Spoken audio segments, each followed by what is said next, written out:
But the real outcome of that devolution will not be community control.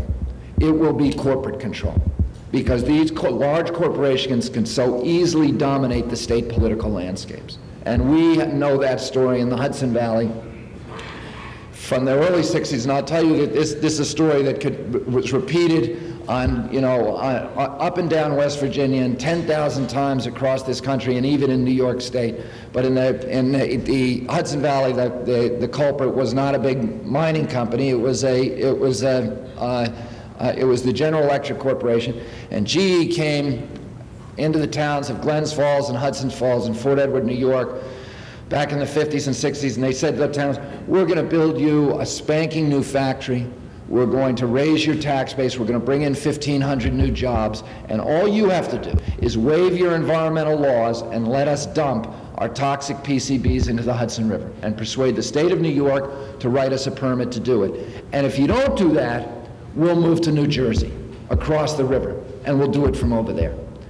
And Glens Falls took the bait, and 2 decades later, General Electric closed the factory and fired the workers. And they left town with their pockets stuffed with cash. And they left behind a $2 billion cleanup bill that nobody in the Hudson Valley can afford. And I have 1,000 commercial fishermen, my clients, who are now permanently out of work because although the Hudson is loaded with fish, the fish are still loaded with General Electric's PCBs, and they're too toxic, most species, to legally sell in the marketplace. And the barge traffic on the upper river is dried up because the shipping channels are too toxic to dredge. And all of that land, this beautiful shoreline property that was occupied by General Electric's factories with tax breaks from the grateful locality, is now permanently off the tax rolls because nobody else will buy into the liability of building there. And every woman between Oswego, New York, and Albany has elevated levels of PCB in her breast milk. And everybody in the Hudson Valley has General Electric's PCBs in our flesh and in our organs.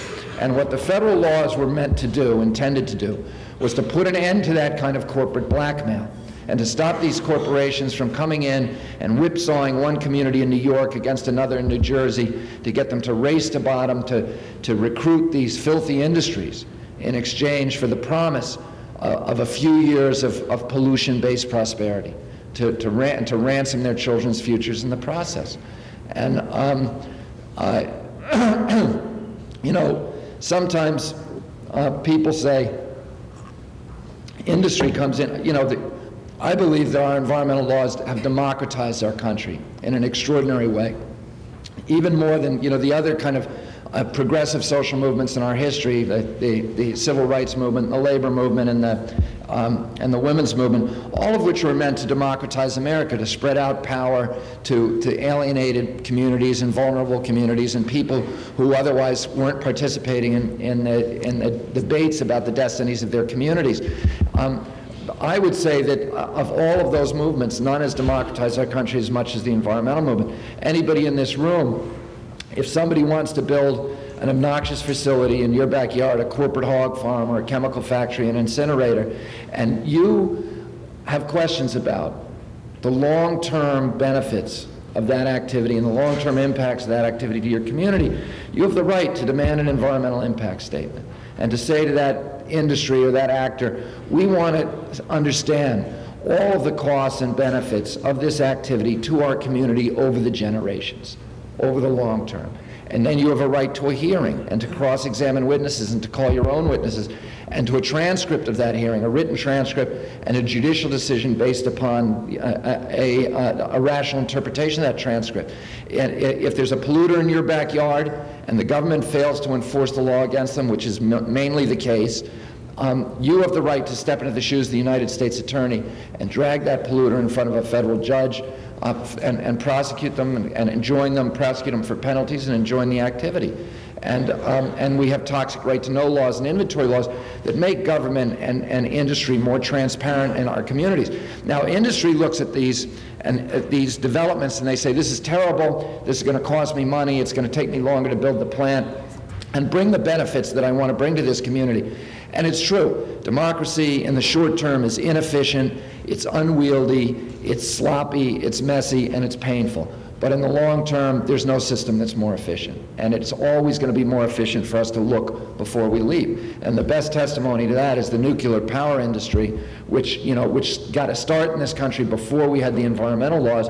Forbes magazine recently called the American experiment with civilian nuclear power the largest economic catastrophe in human history. It's cost this nation, just in plant overruns at nuclear plants, over $500 billion.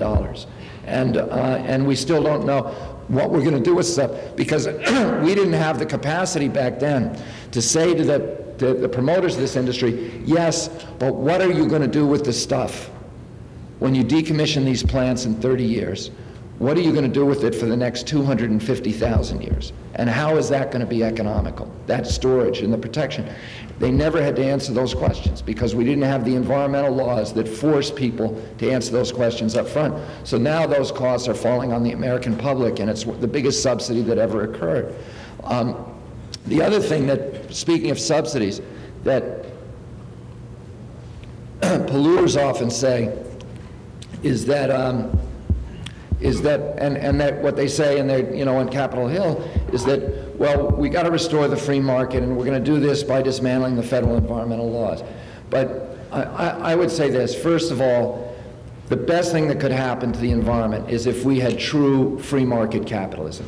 If you look around, the most egregious environmental injury comes not from the free market, but from the suspension of free market rules, from a fat cat who's using political clout to escape the discipline of the free market and force the public to pay the cost of bringing his product to the marketplace. That's what all pollution is. You show me a polluter, I'll show you a subsidy.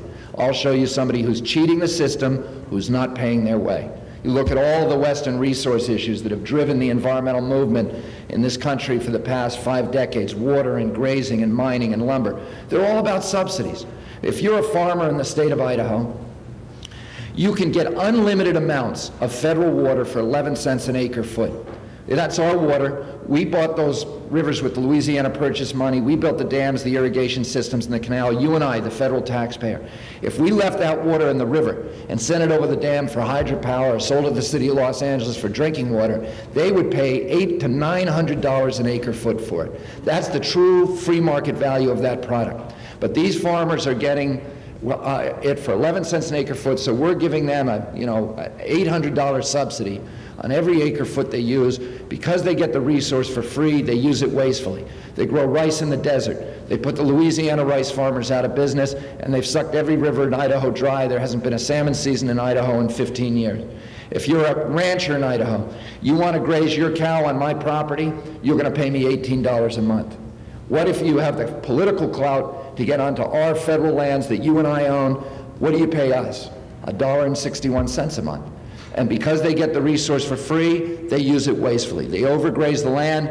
They've turned 1 million acres of our land that you and I own into desert. They put the Oklahoma cattlemen out of business because they don't have federal land in Oklahoma. And these aren't, by the way, the poor rural cowboy, the icon of American culture that we all want to preserve. 75% of the grazing leases in Idaho are owned by a tiny handful of families.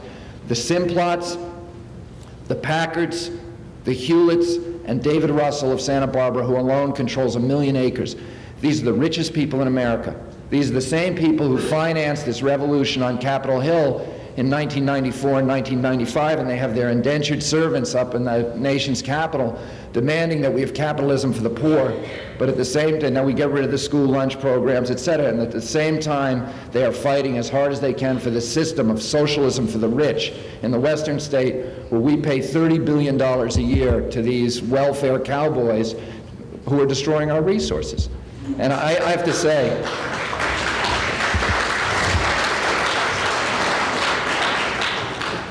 this because I work with them all the time, that they're a bunch of crybabies, and you can hear them whine when you pull the federal nipple out of their mouths. If you want to cut old growth timber in this country, you got to come to us, the federal taxpayer. You and I own it all. In the Tongass National Forest, there are trees that were growing when Christ was walking the earth. There are some of these 500-year-old Sitka spruce and cedars have a value on the stump of $20,000 for a single tree. What are we selling for? $1.89 a piece. And half the Tongass was cut by Alaska Pulp and Paper, which is 100% Japanese owned, and they didn't even mill them here.